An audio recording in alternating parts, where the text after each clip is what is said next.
Hi, and welcome to In the Closet. If it's your first time here, welcome. If you are coming back, thank you for watching.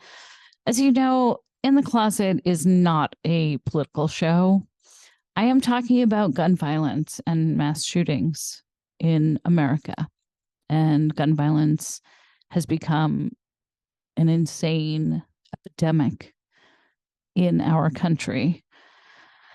But this video is for a very special woman who reached out to me. Her name is Mel.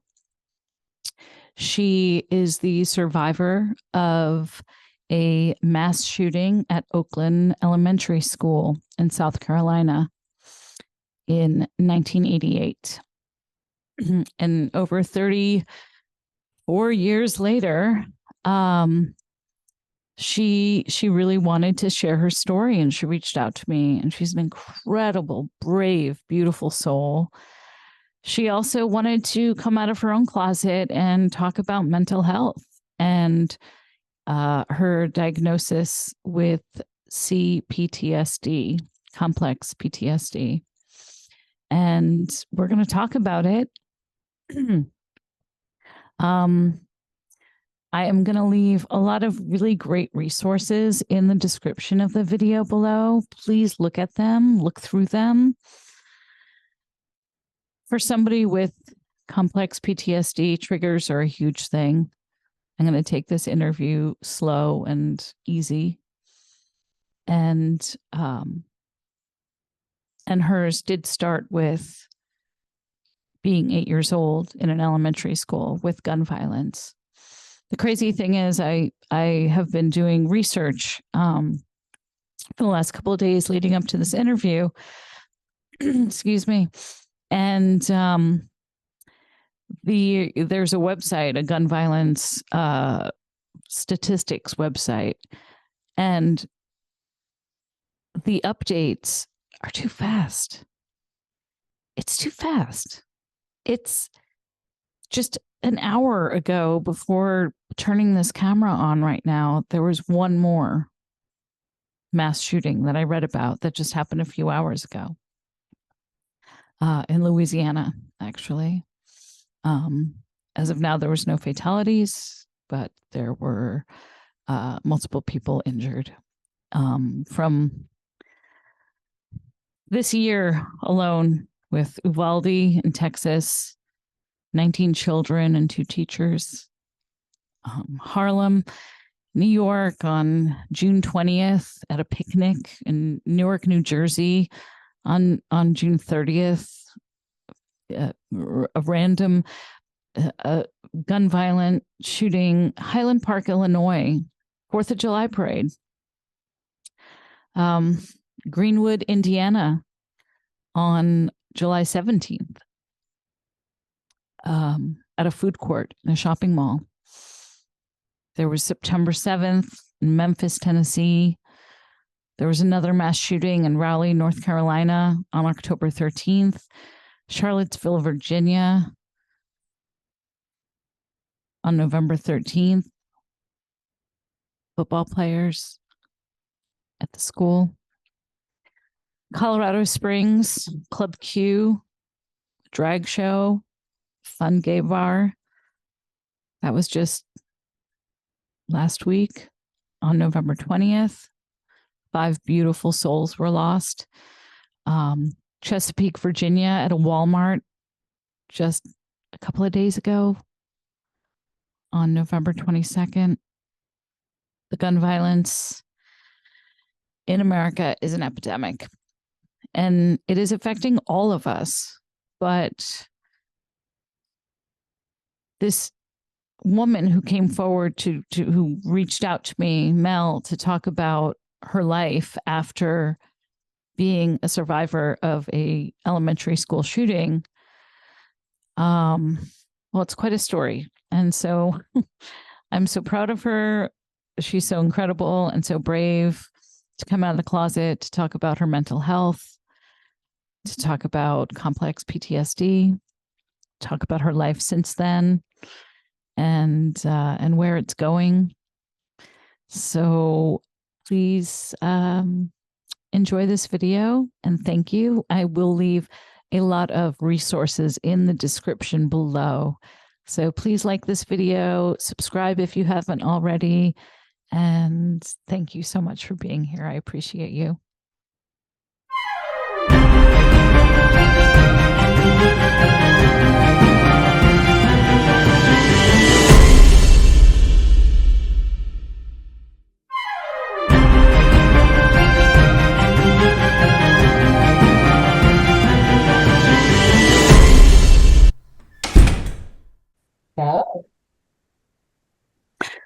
I am so happy to have a new friend here with me, Mel T, to tell her story. What a brave, gorgeous, awesome human being you are. And I'm so grateful that you reached out to me, because this is really what In the Closet is about. It's about having the balls to talk. Absolutely. And I think based on how old I am, in my 40s, I think that I've had enough things happen through this frame of time that I'm at that age where I'm wanting to let everything out of the closet, all the skeletons, all the trauma, to release that in order for that path of resilience to take effect. But not just that, but hopefully my story can reach everyone, and including what my diagnosis is, because it's so fairly new as well. Absolutely. So let's start at the beginning. Let's start with September 26th, 1988. Yes. So September 26th, 1988, I was 8 years old. I am from South Carolina, small town called Greenwood, shout out. And one day I was in my third grade class, and I was in my reading group. So, of course, we had some students that were to our left. We had students to our right. And back then, classroom sizes were way smaller. I want to say there was probably like 15 students, maybe, in a class at the time. And so I'm in my reading class, and all of a sudden, I heard some blood-curdling screaming. It sounded like fireworks. And now, mind you, I'm 8 years old. I'm not an adult. I don't know anything about that. We didn't really even keep guns in our home. So coming from that and learning that sort of thing, I was like, oh my gosh, was it fireworks? So, of course, the group to the left that was near the door heard what was going on. And I was like, okay. And they like, Miss Robinson, we just want to let you know, we're hearing something and it just doesn't seem right. Well, back then, paddling was big here where I'm from. So they would paddle students. Wow. And yeah, you would have to sign a release in order for that to happen. But back then, paddling was a thing. Luckily, I was a good girl in a sense, so I never experienced that, thank God. But the teacher, she was such a mentor of my life. And she actually came over to our group, and she was very calm and collected. And she says, look, it's probably just another student being bad. And you put her hand on her hip and it's like, paddling is, unfortunately going on. And it probably was that. Next thing I knew. When you said that she said that paddling was going on, she thought possibly a teacher was doing that, or someone disciplining a student. And right, exactly, because you could hear the yelling and you could hear pop, pop, pop, pop. And I mean, as a kid, you're like, what the heck's going on? You're from a small town. Everything's safe. Everything's normal. Yeah.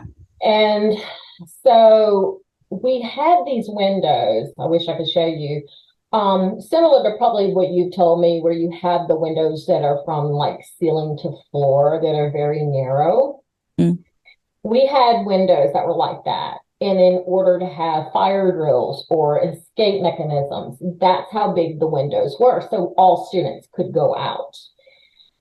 There was a knock right after that on the window, and it was Miss Walker, who is the teacher that's right next door to Miss Robinson's class, our class.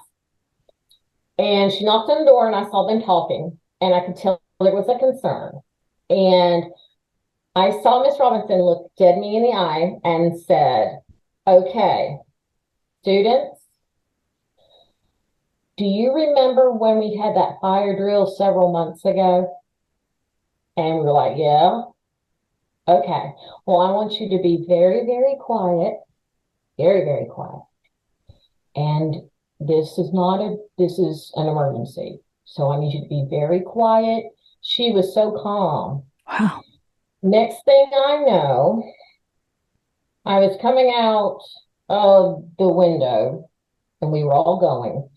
And then I heard someone say behind me, "Run." And it was a blood curdling scream. I don't know if it was a man, if it was a woman. But then I heard a gunshot. Apparently, we went to the front. We had to all meet at the front of the school. And back then, my mom had just gotten a job at Food Lion. This was her first day. My mom couldn't come and pick me up because it was her first day at work. That hurts to know that because you want your mom. But honestly, as a safety measure, the only thing I could get out was daddy. I want my daddy. Luckily, the chief of police in our town lived 3 doors down, 5 doors down from us. The Cooks, they were awesome. I mean, they live in Kentucky now, and they were amazing. The chief of police / neighbor did hardly left my side. And before he left my side, he would always tell me, "I will be right back. Don't worry. Stay right here. Somebody is on the way." Somehow, some way, we only had one car at the time. So my mom had the car. Well, take me back before jumping ahead, but take me back to when it's to the classroom. You said that the teacher had her composure. She said, "This is like a fire drill," and you guys all went to run out the window or down the hall?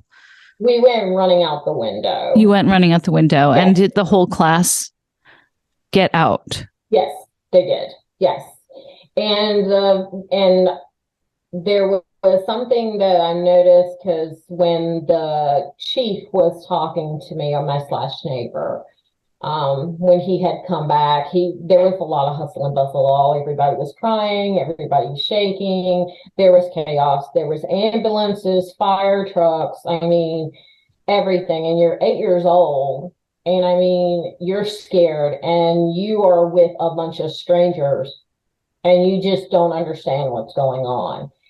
And the next thing I know, I call it the Rolls Royce, but it wasn't a Rolls Royce. It ended up being some type of Oldsmobile, fancy, like, I remember the textures of the seats, which I find pretty interesting because they were velvet, and I kept rubbing the seat. So if I read velvet, there's times where I can be triggered, but not fully. But when I got in the seat, it was my dad, and I'm like, "Whose car is this?" That's the first thing I asked her. I was like, "I love you, but what is this? Did you steal it?" "No, baby, my boss came and let me have his car so I could come get you." Again, I was 8 at the time. My brother is 2 years younger than me. He was, I want to say he was first grade, maybe. He had a half a day. That's what I remember. And he was being babysat from a lady that's currently in my life, who's been in my life for some time. and her name is Kathy. And Kathy was watching my brother while my mom went to work. Just a neighborly, good old boy type thing. Yeah. And all of a sudden, Kathy said she was in her kitchen, and you could see right into the living room. Andrew was playing, and Kathy said, I was in the kitchen, and Andrew started screaming.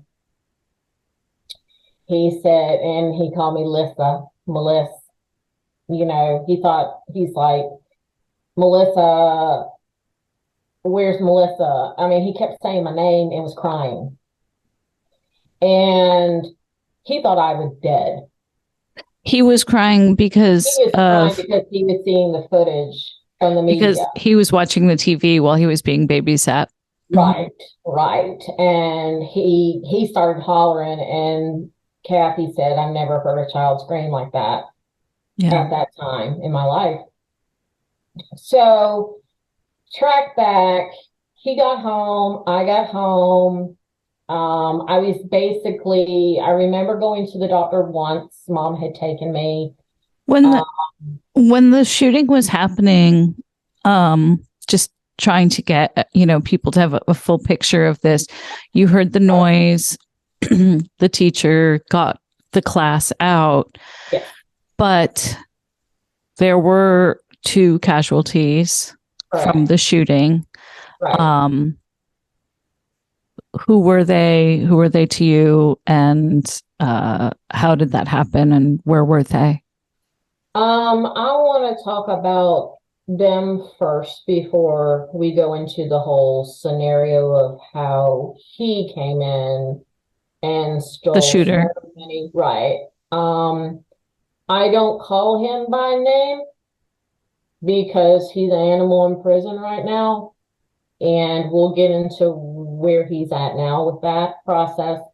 We can't get, unfortunately, a straight answer on when he will be put to death, but he did receive the death penalty. Right, I read that. But Shaquilla and Tequila. Take your time. So I moved to South Carolina in 86. So I was 6 years old. I came from Boston, Massachusetts. My dad got a job down here in manufacturing type work. And he was there until they shut the door. I mean, he really took a chance of moving down here with family being all up there. But luckily, my grandparents, which is my dad's family, came down. So it worked.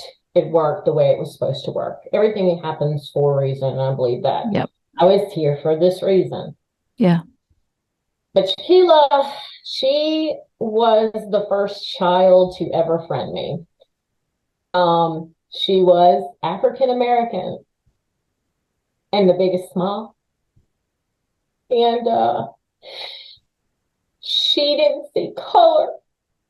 She didn't see anything, but she saw heart.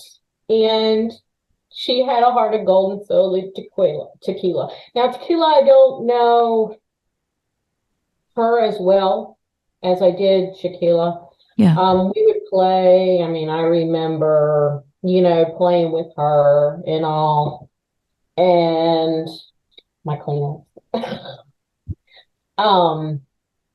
But I remember her friending me and standing up for me, and I just remember her being so sweet. And basically, that's what I remember about her, is that she was very sweet. And she taught me color blindness, to look beyond race. And that's what really bothers me about the world today, because there are people out there that don't look at that. Yeah. And you were children. I mean, you said that was in 1986. So you were 6-year-old girls when you met, right? Right. And exactly. and were playmates and best friends together through, through that up until that fall in 1988. Sorry, Right. when you were 8 years old. Yeah, and children are innocent Absolutely. and And they can be resilient. yeah, And the one thing that I can say is, my parents, I remember going to the doctor, but I don't remember what it was about. There's bits and pieces there because, I was so young. Mom stated that she took me to the doctor just to be on the safe side because of, you know, it being so bad and everything. And I think it stemmed from they were trying to block me from the media. They were trying to avoid, news yeah, and having it on in the home because they didn't want that to hurt me. Um, they tried to be clever with it, but I came walking down the hallway one day and it was still on the news and they were showing the hallway with blood yeah. and I started screaming. And then I saw a picture of him and what he was wearing. I had a fit. To this day, he almost came into my classroom because I locked eyes with him. And we knew all of our custodians because this was a small town. We knew our custodians. We knew the guys He that lived worked in around. this. He worked in the school. The one that didn't know, he went to Greenwood High School. He had nothing to do with Oakland. He was basically projecting what he did on, I was bullied and picked on, so I'm going to retaliate everyone because I have voices in my head telling me to kill other Yeah, people. Of course, speculation warning. There were rumors that he actually went to a hospital 24 hours before mm-hmm. complaining of hearing voices, and he was taken care of, and they let him out the door, and he went right to Kmart that used to be available. He went Yeah. right to Kmart and bought what he needed to buy at 19 years old.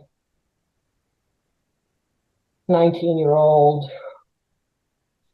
Personally, I don't think anyone should have a gun until they're 21, but I mean, something that that with all of the reading about um your school, the Oakland Elementary School shooting in 1988, that many years ago, and then to now in 2022,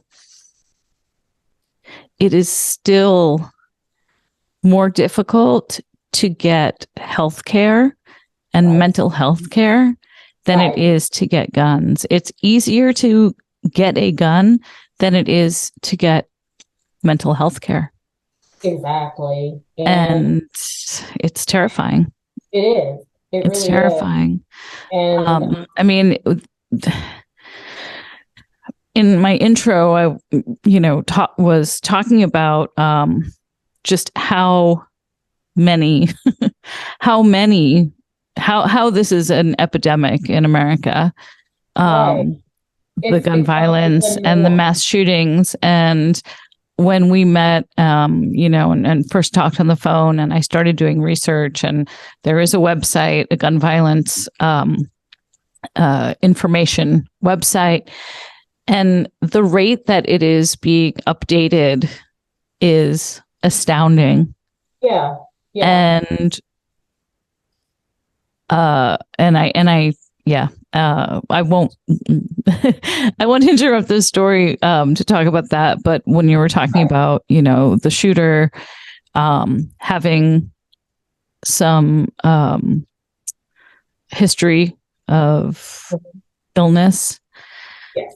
uh but yeah, went to a Kmart and got a gun. There And are rumors that he does have schizophrenia. I don't know I don't know. Mhm. I don't really care to know Yeah. because I feel like it's just, a part of my chapter, and I have faith in God, and I believe that God will be the number one person, thing, universe to judge. And I'm okay with that. I'm okay. You know, it's a part of history, it's a part of my story, and I feel like that they have done some good. They renamed the school after the actual principal. It's I read now named. something kind of shocking though, about Oakland, that after the shooting happened, wasn't it like a Monday and then you had to go back to school that next or on that Thursday? It was something like that. Yeah, we had like 3 days, and Yeah. they And cleaned up everything, instead of but the school closing and, taking I that time, I mean, you all had to just go right back there.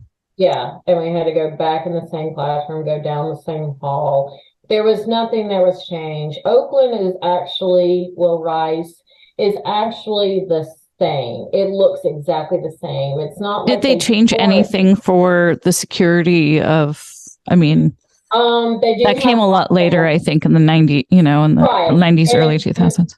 right, they started doing that in the early, I think when Columbine happened. Yeah. um, Things were really starting to become more serious. I think the first year or two, chains on the door, that sort of thing. They had a cop that was out there. But still, he came in the way he did through the lunchroom of all places.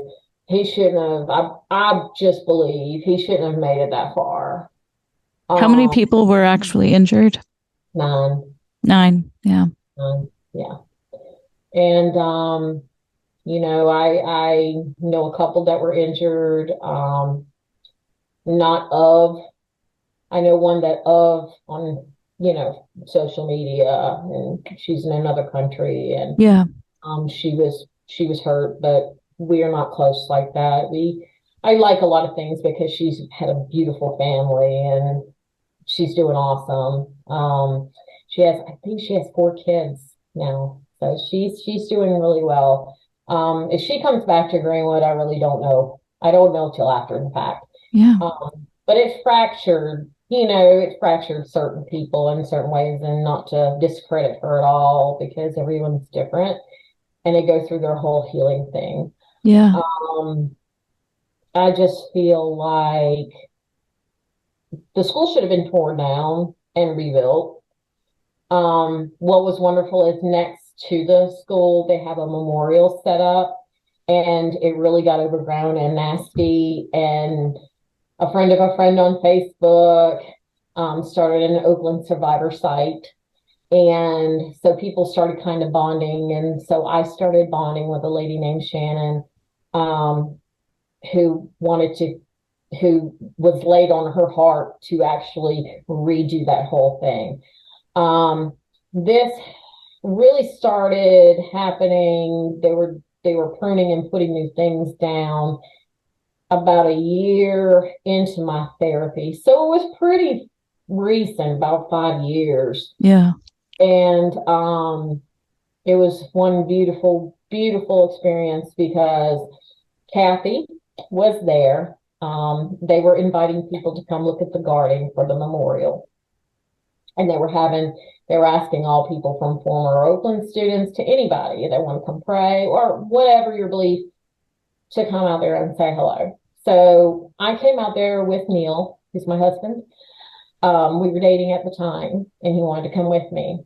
Of course, I was just like, no, I can do this on my own.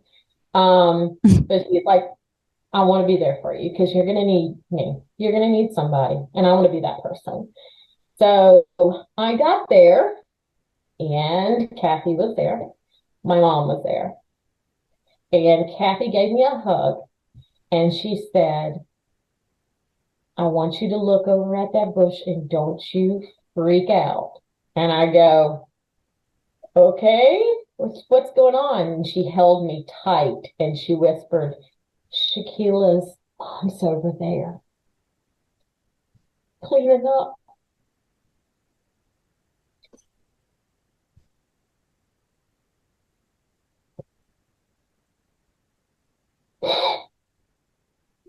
They moved when it happened. They didn't get the help that they needed as a family. But what was so beautiful is I went over there. I ran like a kid and I tapped her. I said, Are you Shaquila's mama? And she looked at me and she said, Are you one of her friends? I said, Yes, ma'am. And we hugged. I did most of the talking because she was so choked up. Yeah. And I just got so much peace. And every year I go to the memorial. Every year I'll go. I'll talk to them. Even though they know what I'm up to, spiritually. But it helps.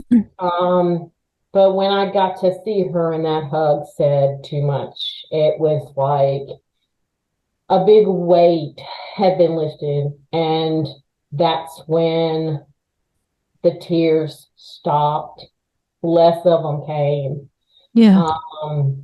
And because I always wondered that day, how could I remember it? And then as we get into the story, we'll talk about triggers and stuff like that. And how did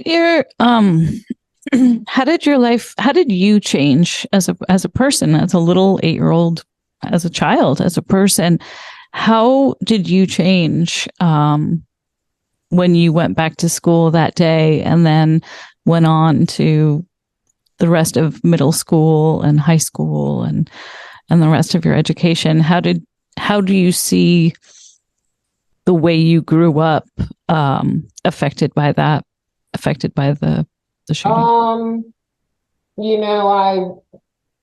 When I went back, I remember the feelings. I remember I was mad. I was mad I was going back. I was mad that it looked the same. I was upset because it's like, it's on the media, but then we're back. And it was just kind of felt like it was covered and buried. Mm.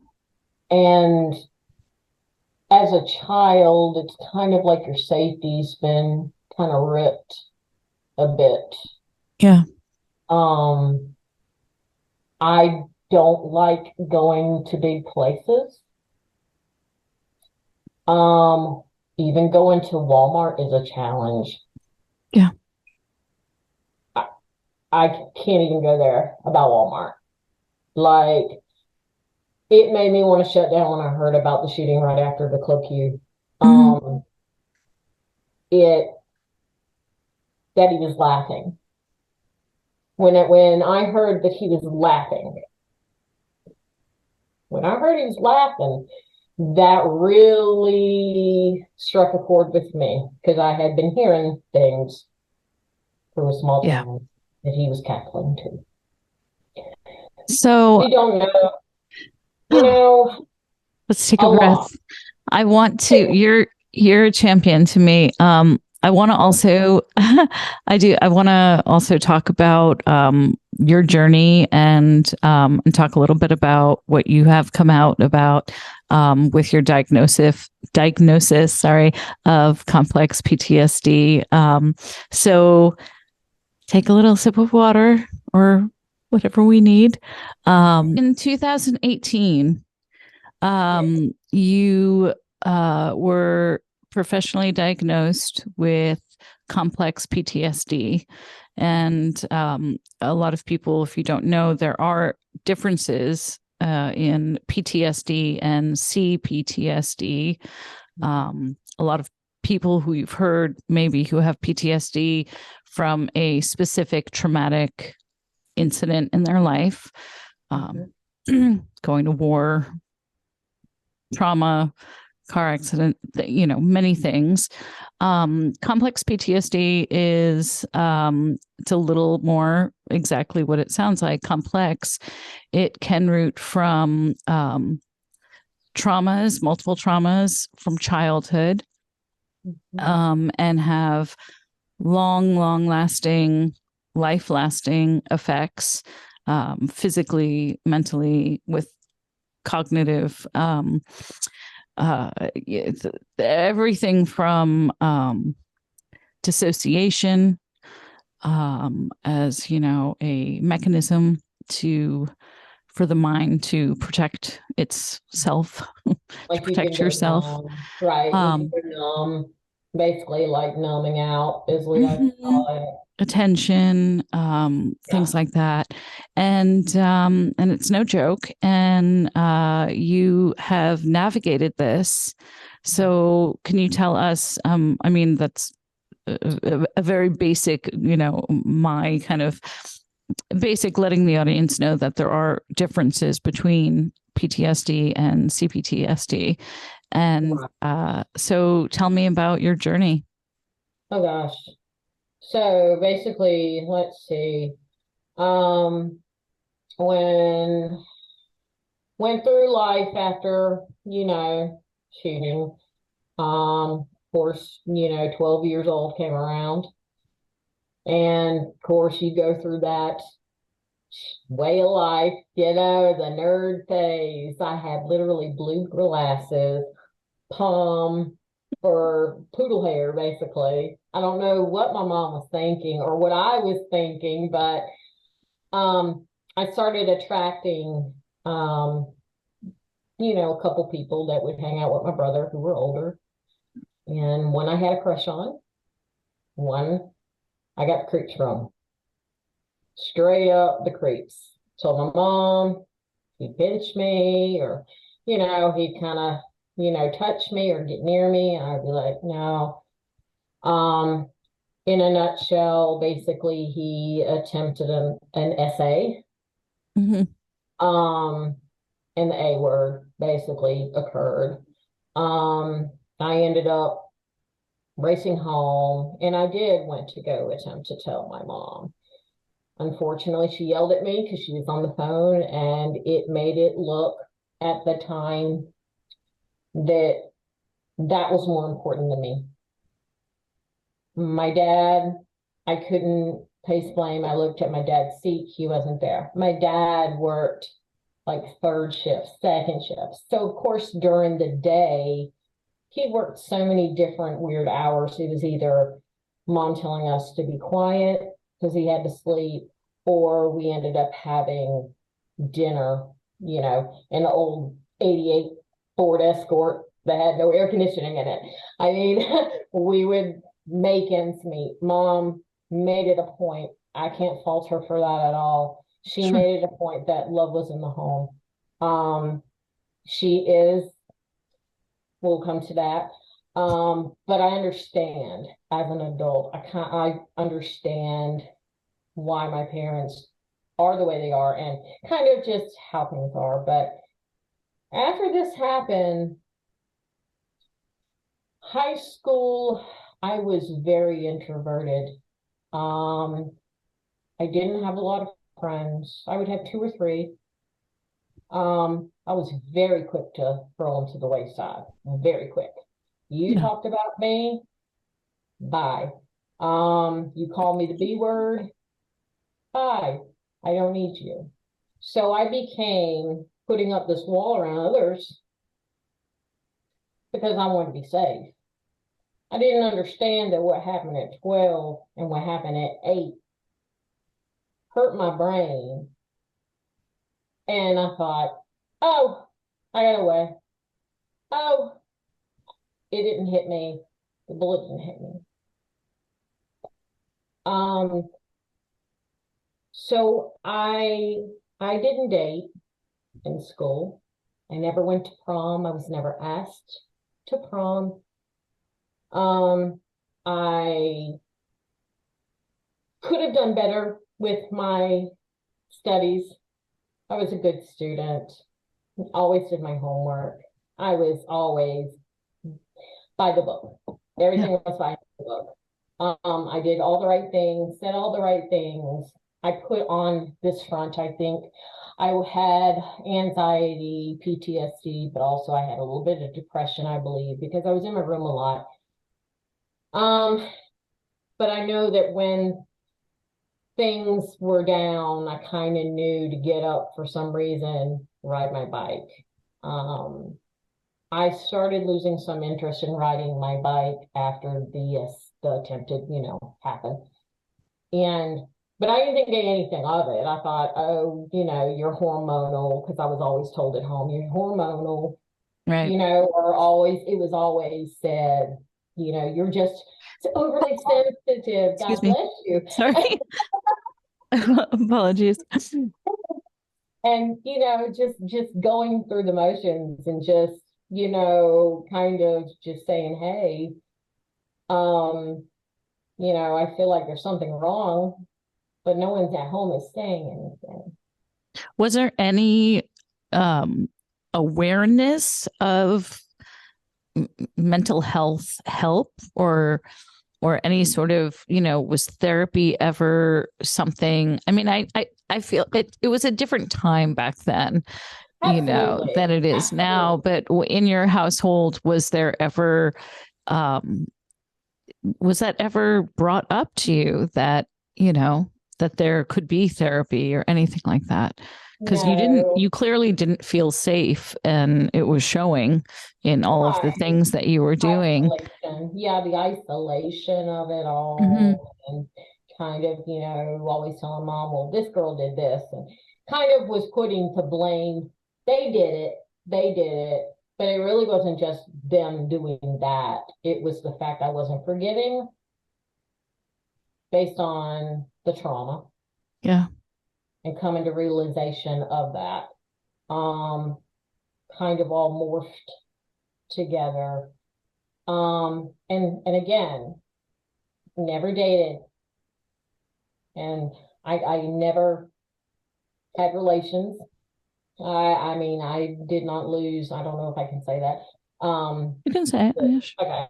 I didn't lose my virginity till I was 20. Um, and I was thankful for that. I think what happened to me in the past scared the crap out of me. And also, in retrospect, you had a mom that was saying, well, if you do this, this can happen, to scare you. Yeah. So at 20 years old, I was in college, community college, and I was pursuing to become a medical assistant. I kind of didn't know what I wanted to do at first. I knew I wanted to help people in some sort of way. And the compassion that I had and the empathy, I thought, medical field. And then, of course, you have a nurse that's in your family. So you have family that's pushing you. Go in that direction. Go in that direction. It wasn't a choice at the time for me. I didn't think I really had a choice because I was just sheltered. I Yeah. was not just, it wasn't me just sheltering myself, but I had my family sheltering me too, which I didn't get the life experiences that most normal people do. I was a late bloomer. So at 20 years old, I met someone, and he was amazing. Was he a And student also, or he was? was a student. Yes, his name was Justin. Um, and he was about 30 minutes away. He lived in another county. Um, so he worked second shift. So he would leave second shift and come see me at the house. He would sneak in and spend the night. Parents didn't know that. I mean, they figured it out. They figured it out that like his car is here, because my dad, I thought, oh, I won't get really caught because my dad works such weird hours. Well, then that changed, and Yeah.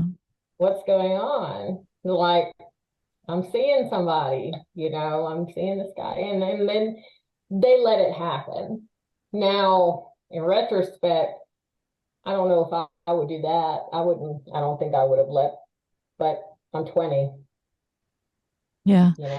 So he was your Um, first he serious was, relationship yes, and your yes, first love in that, yeah, and absolutely.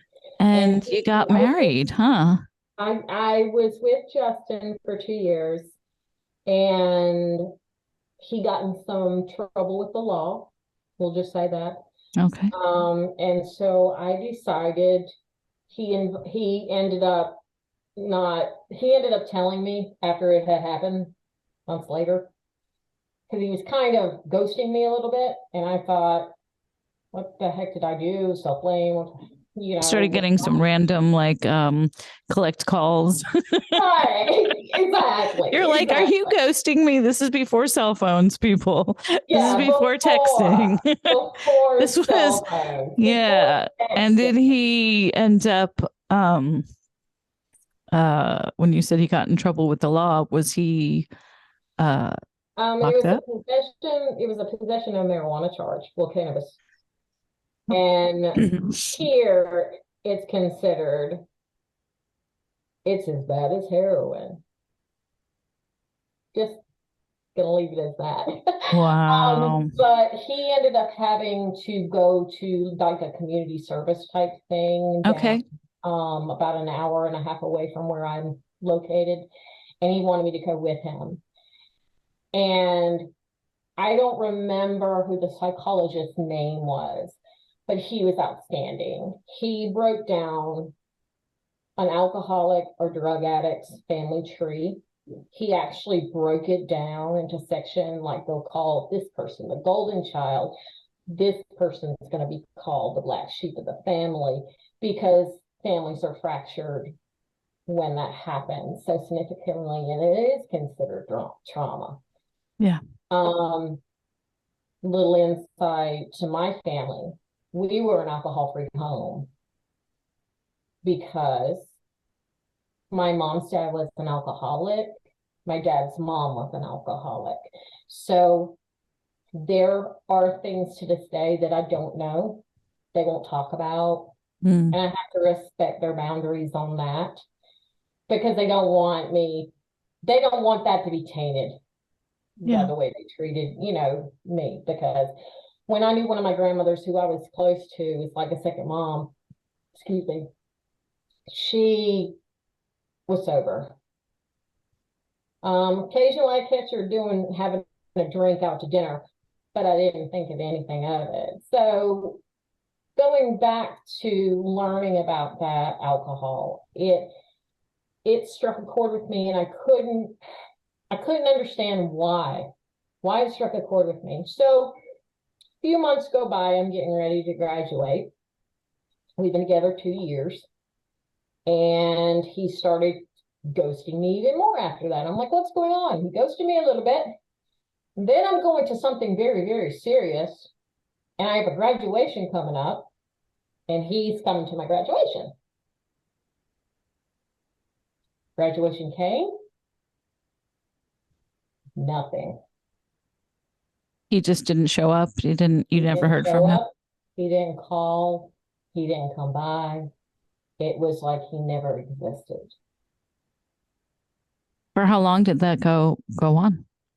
Um, After 3 weeks, I got the hint of not hearing anything. Okay. And I wrote a letter. And I remember I wrote that letter, and see, back then, audience, we didn't have text. We just had landline phones. Yeah. And I mean, if the viewers were in my situation, what you would have done. I went to the house, wasted gas, went to the house 30 minutes away to tell him what's going on. I went twice. Both times I went, his truck was there. Both times I knocked on the door. Dad came to the door, said he wasn't there. So where was this, Justin? I don't know, because This I cannot find Justin. We him. won't call him just in time. Yeah. Well, if you heard his last name, You don't have to say it, but I'm not going to I say was it, just but like, I was making a pun. I was making something I punny. know you were, but I'm not going to call that person out at all. Okay. Yeah, no, that's Yeah, okay. I'm not. I'm not like that. But off the record, I'll be glad to tell you what his last name is because it's hilarious. Um, And so what happened? So yeah. I mean, he just disappeared. I knew that he was going to be going to USC in Aiken, which is kind of on the border of South Carolina, Georgia. He was going to where I was going, community college, because you can do that now. You can go to a community college for 2 years if you're trying to get your bachelor's.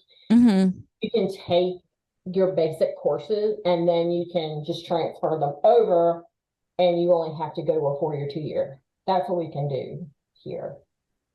So he was your first love, and then he just disappeared and Yeah, became a mystery.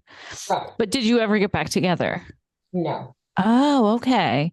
Oh, I thought that there was another part of the story. Well, good. No, His because loss. yes, it is. Because about, let's see, 2 or 3 years, yeah, 2 years after that happened, that's when I got reconnected. I went to Match.com. Back in the day, that was That was new, like the OG, the right? OG dating site where Don't you watch my can. video on dating. I didn't get to see that one. I It's didn't get to see that hilarious. one. I, It's me and a friend of mine who has been on 10 dating apps. She's been on 10 dating apps, and we go oh through Lord, all of uh the crazy stories of all of the apps that she's on all at once, and she's oh, amazing. that's It's crazy. it's crazy. But but so did you find true love? Hmm. Part three.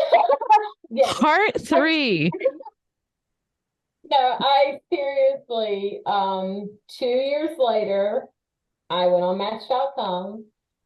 I'm like, I don't really have much but my family life and school life.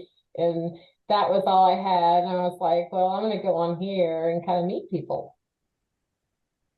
So I met somebody. He was in my third grade class.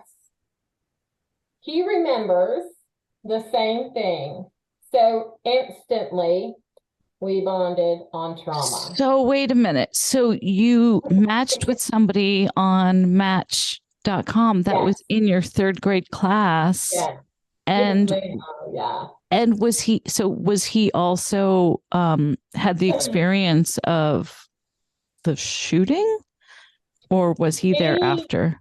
he doesn't remember the noise. He remembers going out the window. He remembers Holy someone being cow. killed and all that. So Imagine that. I mean, that it's a uh, rare it's it's rare. well, I want it to be very rare. It's not that rare every day, but I Right. want it to be more rare. But it is a very unique experience and trauma to go through, and to meet somebody that has also like navigated life after something like that Right. as an elementary school kid. Um Exactly. and mass shooting. That's wow, that's wild. Yeah. And so we went, met him, and it wasn't love. I we had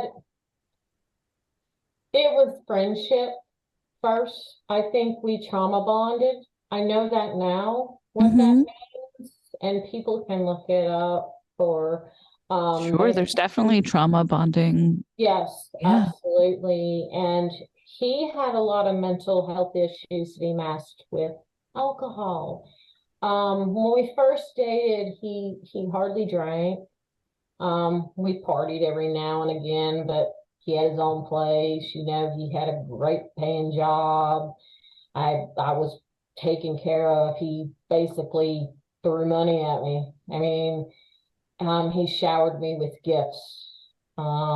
He wormed his way into more of my life, and I thought well, what's going to happen with this? And then he started, I don't want to get married.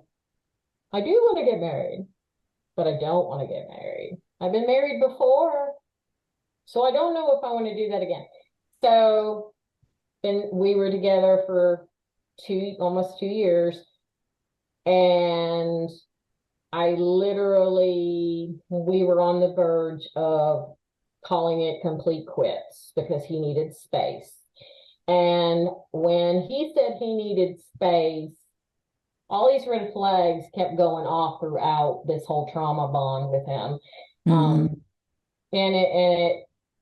And I kept thinking, well, I really want to get out of my parents' house.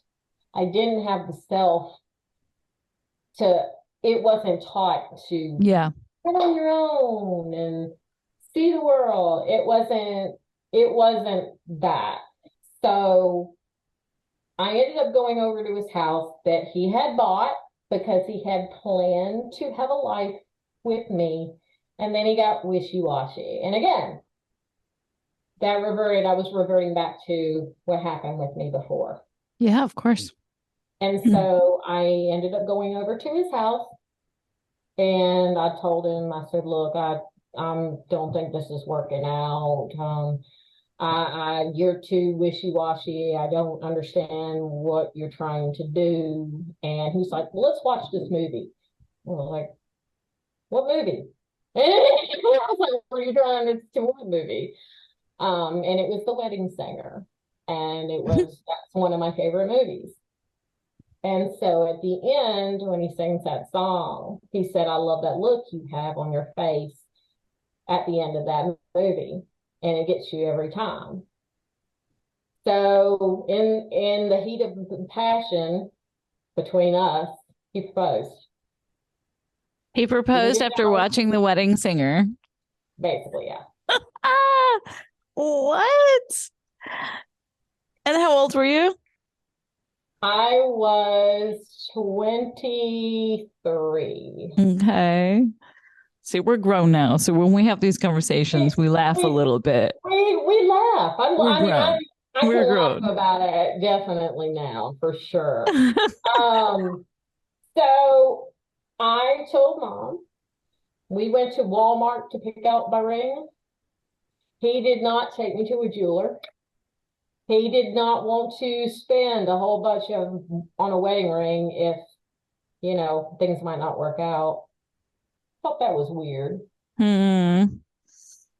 So the biggest red flag out of all of them would have to be when I finally told my parents we're engaged, and their reaction were, okay, when do you want to do this? And I said, I want to get married in December. Where do you want to get married at?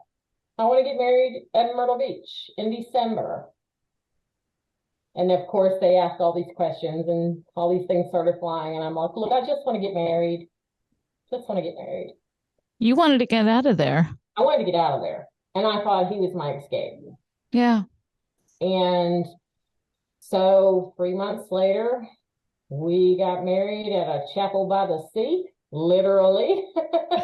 That's the name. We got married. Before I walked down the aisle, there was there was 2 red flags. The first red flag was I looked at my dad and I said, how do I look? He said, beautiful. And I said, do you have anything else you want to say? What did your dad say? My dad said, if he ever hurts you, you come home.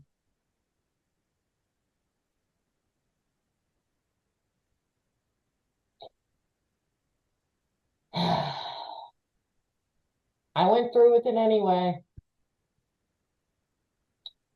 And then things just revolved into hell on earth.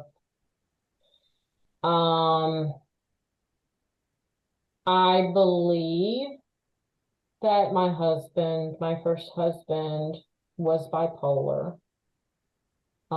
If he drank or smoked marijuana or cannabis, um, he would ramp up. He would he would be hollering.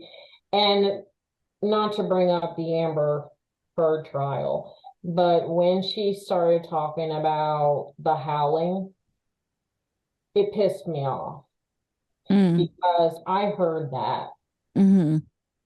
And I heard that a lot at night because he worked second shift and I worked first. And I was in healthcare at the time. And there were days where I was actually tired and was sleeping in the bathroom a little bit when I go to, do my thing.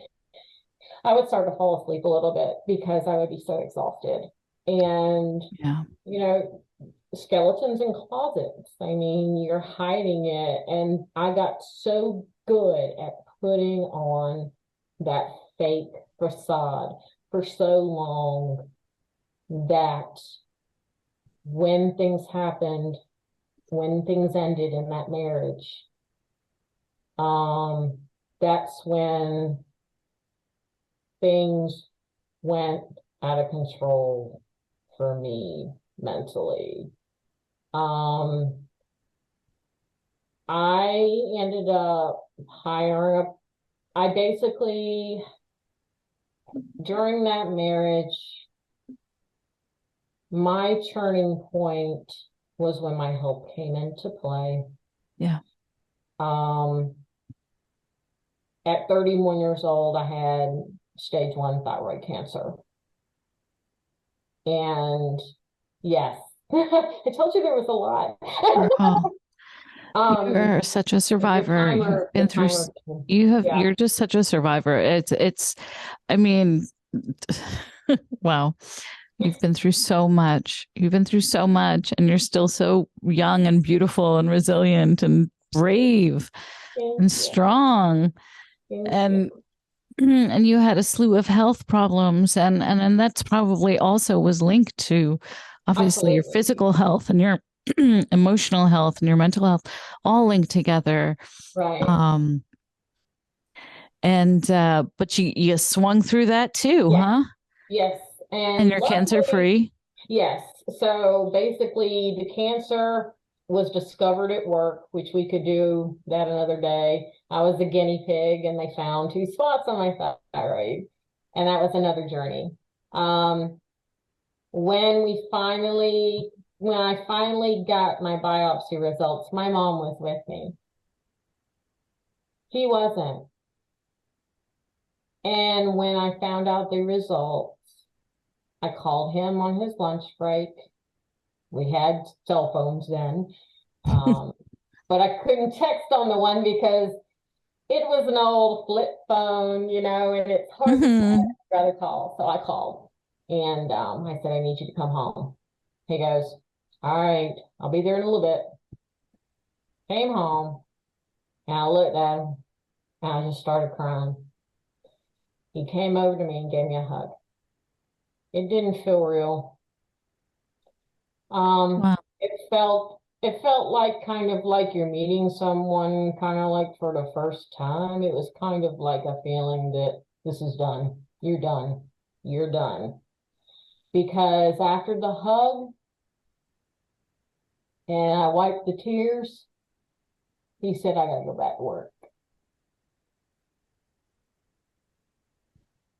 And I'm sure that's just one other time that, bringing up you not feeling safe, bringing up you not feeling. Yeah, yeah. Because Oh, the drinking was crazy. I mean, there was one incident when I came home, well, when I woke up to get ready to make myself some coffee, and I walked in the kitchen and there were beer cans stacked up to the ceiling. wow. Um, he started buying guns. He bought 2 AKs and he bolted them One was bolted near my head. The other one was bolted on the other side of him. And I asked him, why are you getting so obsessive about these guns? He says, well, it's just to protect myself. It's just for fun. I said, but why are you bolting near my head? Don't be so melodramatic. And then there goes the EA. Mm-hmm. He spit on me. My God. And I remember one night, and I still don't know if it was a spiritual attack, to be honest, or whether it was him, but I had breathing in my ear one night, and I heard breathing, and that is a trigger for me. Yeah. And he knew that. He knew it. And I heard him say, I hate you. I wish you were dead. I'm so sorry. Just When that, yeah, I when mean, I that, know that there is that stay with us, people. There is a happy ending to yes, this I promise story. There is a happy ending to it. promise to stay with us, okay? I Stay promise. with us. But yeah, I mean, you're such a survivor of so much and such a badass, and you've dealt with so many things in your life. Yeah. I am definitely curious to kind of know more about the, navigating life with triggers. Because, something that happened to you as a child with the mass shooting, now gun violence at an all-time high. Right. The news, now with social media, we hear about all of the other types of, SA and DV situations. Yeah. It's everywhere. It's everywhere. You can't get away from it. Right. And well, we know that there. So that's a two-part question: is how did you navigate this? And I know part of it is because of the good light at the end of the tunnel with your partner Yeah. now. Yeah. That you Absolutely. are beaming. In a nutshell, where are you at now, and how did you get to right now where you are? Um, to be honest, it was rough, and of course, I divorced in 2012. That by far 2012 was the worst year of my life. It was a bit of a blur. Um, I planned an escape out of that. I left with the clothes on my back. And then when I left the clothes on my back to go home, I was told, you can't bring your dog. And my dog was my baby, Lola, my oldest one. And, he was violent towards her. And Whoa. That's a lot of people are going to have a hard time with you're that. gonna, yeah, I mean, yeah, to hear about any sort of yeah, because violence and when it, I think she had some weird type of PTSD from it because she couldn't go on linoleum flooring for the longest time. oh, She could do wood, Lola. she couldn't do it, but now she can. Everybody, she can.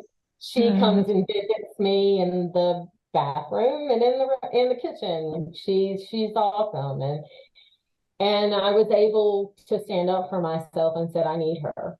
I need her. She's my saving grace. I need her. And they were like, fine. I said, do you want me dead or alive? What do you want me to do? So they let me keep Lola, and then I made an agreement with my ex-husband. Um, he was able to provide an apartment for me financially. So of course that was a more of a control aspect because there was a lot of controlling behaviors he had yeah, that it made me feel like I have to be perfect all the time. And this whole overwhelming of perfection came. I had to be a certain weight. I had to be under 145 pounds. He would watch me weigh myself. Just little things that really hurt. It's horrible. Yeah.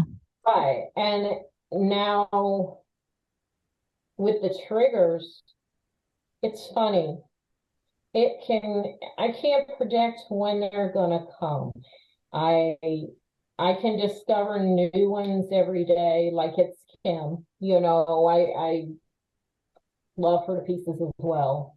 And to hear she was actually the first to revert. She was actually the first person that I've known that had complex PTSD. We Mhm. have 1 minute remaining. And when I found out she had it, Neil was next to me and I started crying. And I said I didn't feel alone. So, and You're not I'm grateful. alone. You No, have no, friends, and I hope that I am yes, one more friend in your life. yes, Um, I can tell you that for sure.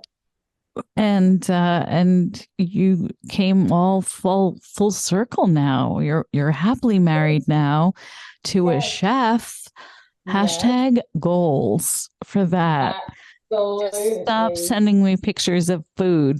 Uh, Well, there's flowers and behind he me. buys you flowers and roses. He Um, but he got this art where I turned into a little kid.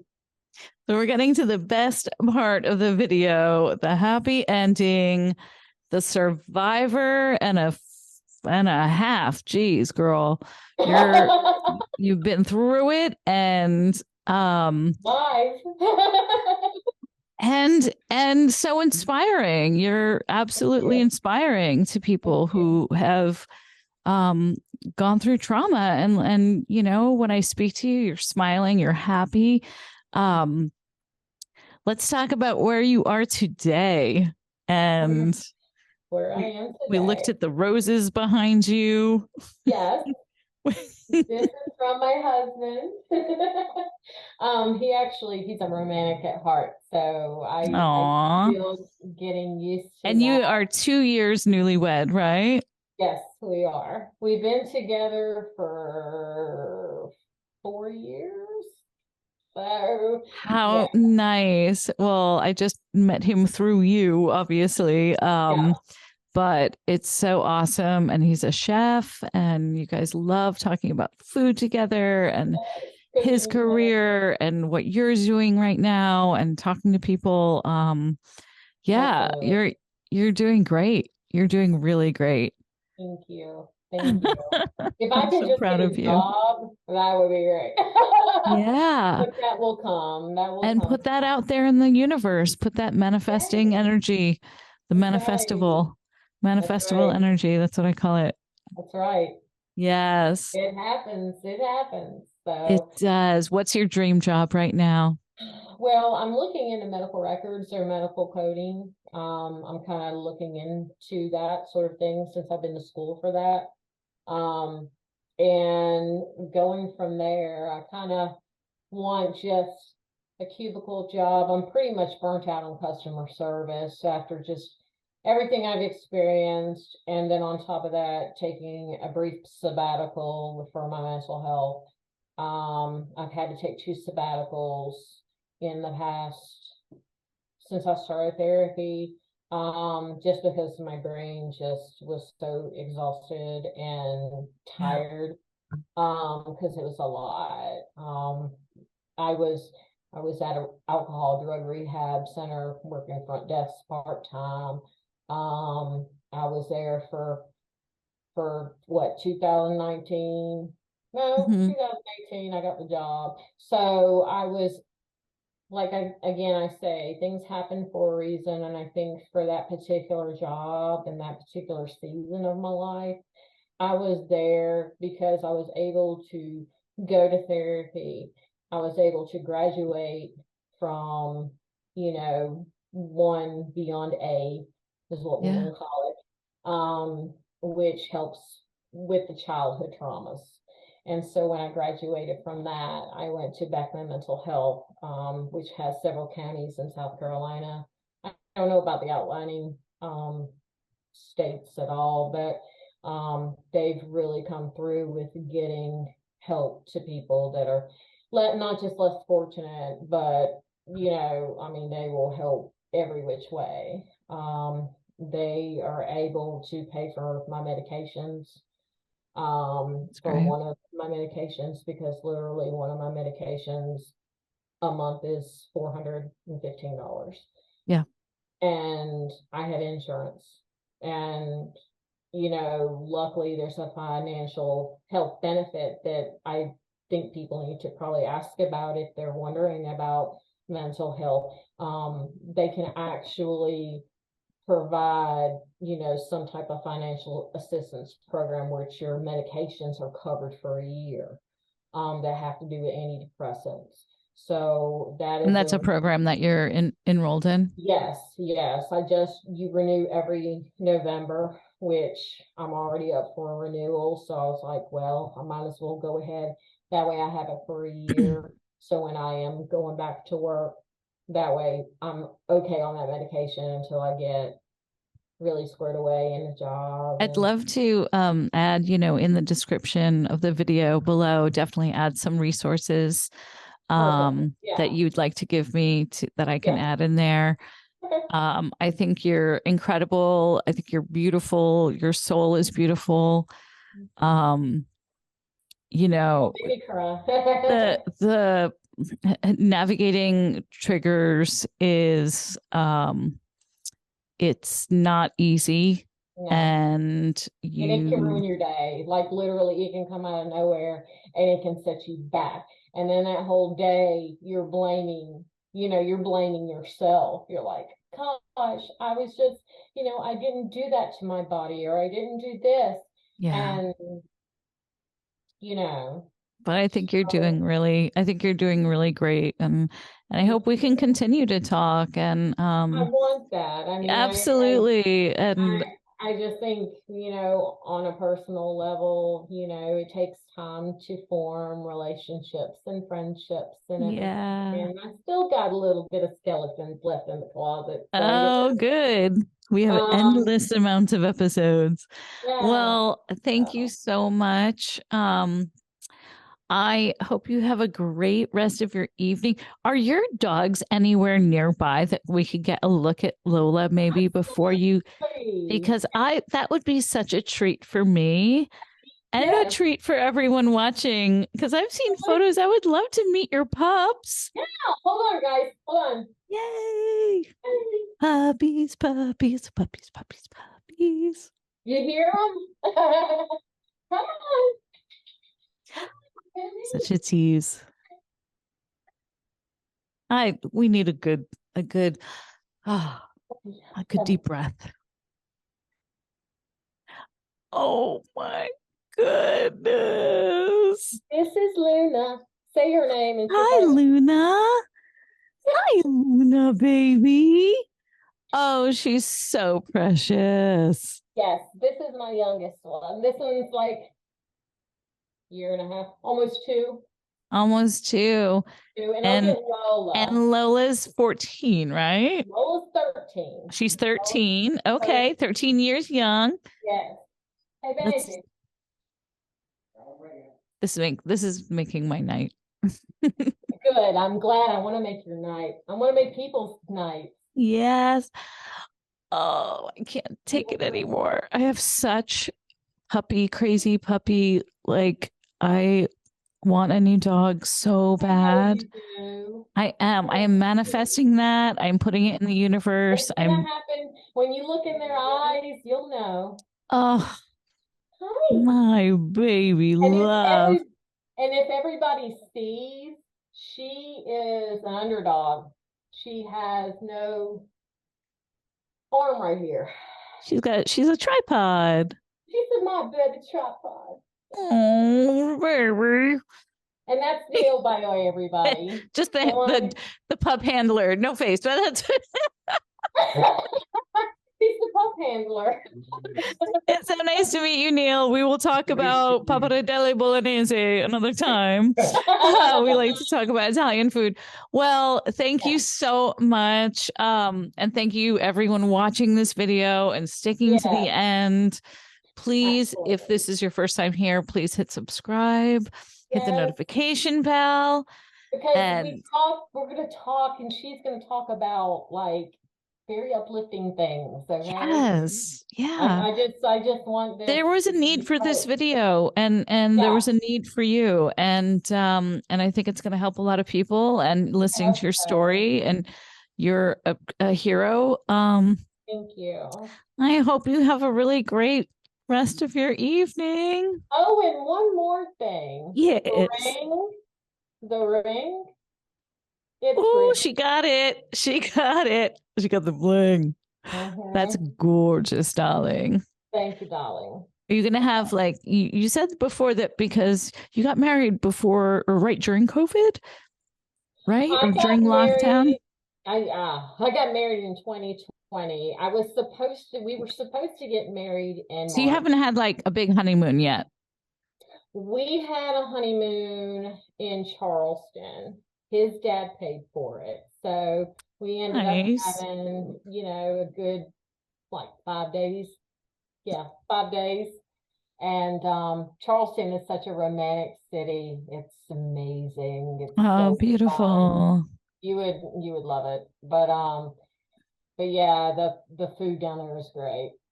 And they do have Southern hospitality. They're nicer. I think they're nicer in Charleston than they are in the upstate, to be honest, where I'm at. They're really, really nice. Really. I love Southern food. I just love food. Um, Yeah. that's what I love about traveling so much. Well, I'm excited for our paths to cross physically Yeah. at some point. I'm not sure where, whether it be New York, Yeah. LA, South I Carolina, or know. somewhere else.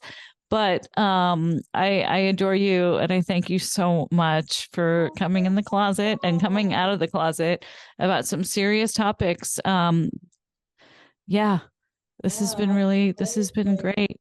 Big kiss to you. Mwah.